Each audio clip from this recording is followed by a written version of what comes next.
from the News Channel 5 network. This is OpenLine.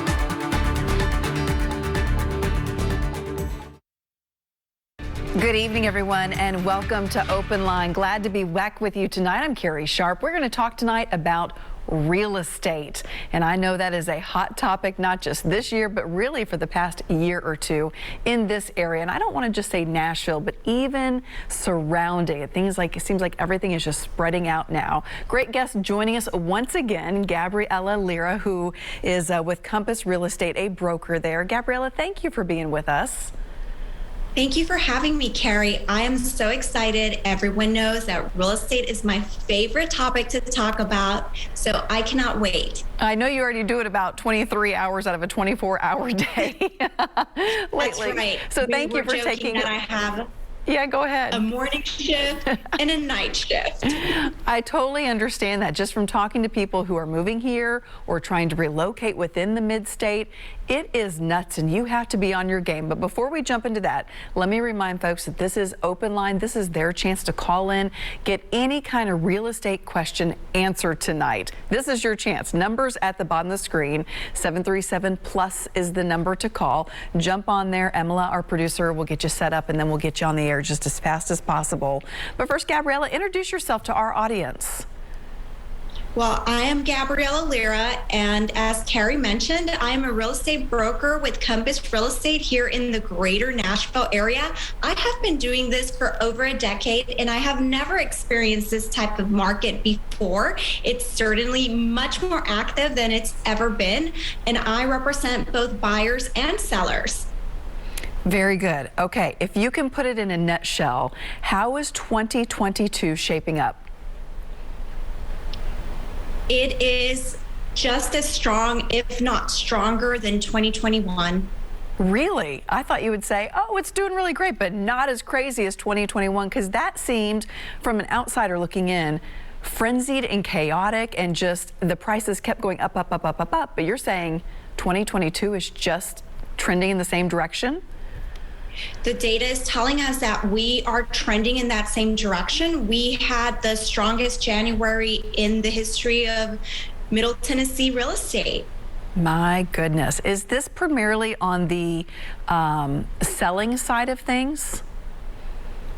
So it is affecting both buyers and sellers. So there is not enough inventory for the amount of buyers that there are. So when a home hits the market, there are 20, 30 buyers, depending on the price point of the home, that are all wanting that one house because there are just not enough homes for sale. What is the hot price point? Well, I'd say anything under $500,000, you can expect multiple offers. And is that something where you set a date and say all offers are due by this time and then it immediately goes? Or are homes staying on the market for a little bit? That is a strategy that many brokers and real estate agents are doing right now. They're saying they have so many interested parties. They're saying, okay, people can see it Friday, Saturday, and Sunday, and all offers are due on Monday, and we'll select the winner by that evening. Is that a good strategy? Is it working? Well, it's certainly working because it is creating a sense of panic, if you will. Just, people have to act quickly. What's the downside of that? I'd say that the downside of that is for a buyer or for a seller, there really is not much of a downside because by Monday, you have a series of offers that you can select from. From a buyer, I mean, it gives you some anxiety. You submit an offer and you have to wait 2 or 3 days to find out whether you got the home or not. And maybe you submitted that offer and are not seeing other houses because you're waiting for a response on that offer, and you might lose lose out on another home.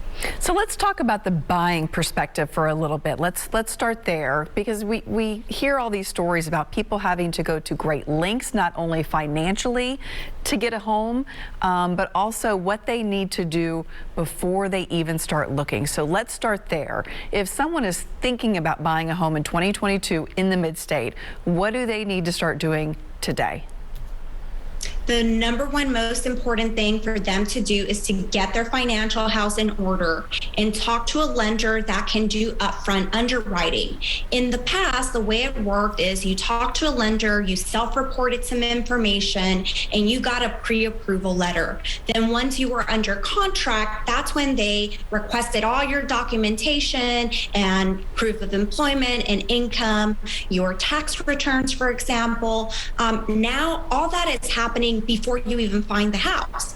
So this gives you a couple of advantages. Instead of just having a pre-approval, you now have a loan commitment letter from the bank saying that they've gone through your documents and they know that they are able to provide financing for you. This also helps when you're competing against cash offers, because a lot of times once you've gone through upfront underwriting, you can close more quickly. I've seen some lenders do it in as little as 14 days, 10 business days.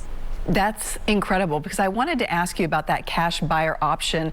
And if you're someone who is going to need a loan, can you beat those people out? Is that even possible? You can, with the right strategies. Upfront underwriting is certainly one of them. And if you know that your loan is secure, this is a risk, but you can waive your finance contingency. What does that mean? That means that you can say, I am so sure that my loan will come through that I am not making this offer contingent on my financing. So cash offers are not contingent on financing. And if you believe that you will get a loan no matter what, that is a strategy that I am now seeing some desperate buyers have to do in order to just be competitive. But what if that backfires? What if something falls through? What's the buyer on the hook for? It can definitely backfire. And that is why I said it is a very risky strategy. And buyers are taking very risky strategies now. They are waiving inspections altogether. They are bidding significantly over asking price and having to cover in cash that gap from the appraisal. So sometimes that gap can be $50,000 to $100,000, depending on how much more they've offered over asking. And they're doing all of this just to try and be the winning offer. When you start meeting with a buyer and they start saying, okay, this is what I'm looking for, a 3-bedroom, 2.5 bath, something along those lines, and this is what I have to spend, $310,000, then do you say we need to look at homes that are for $230,000 because you know that bidding will go up? Yes. So we set the groundwork market. We educate them on what's going on the market. We tell them we're seeing homes in this price point selling for X amount of dollars over list. So if this is your top budget, then we should only look down here as your top budget, knowing that we might have to offer over asking. Wow. That's incredible. That's incredible. We're going to sneak in our first quick break, but I know that we're going to have some callers when we get back. The number is on your screen, 615-737+. Lines are open. Go ahead and give us a call if you have a real estate question. We're going to get them answered tonight. Stay with us.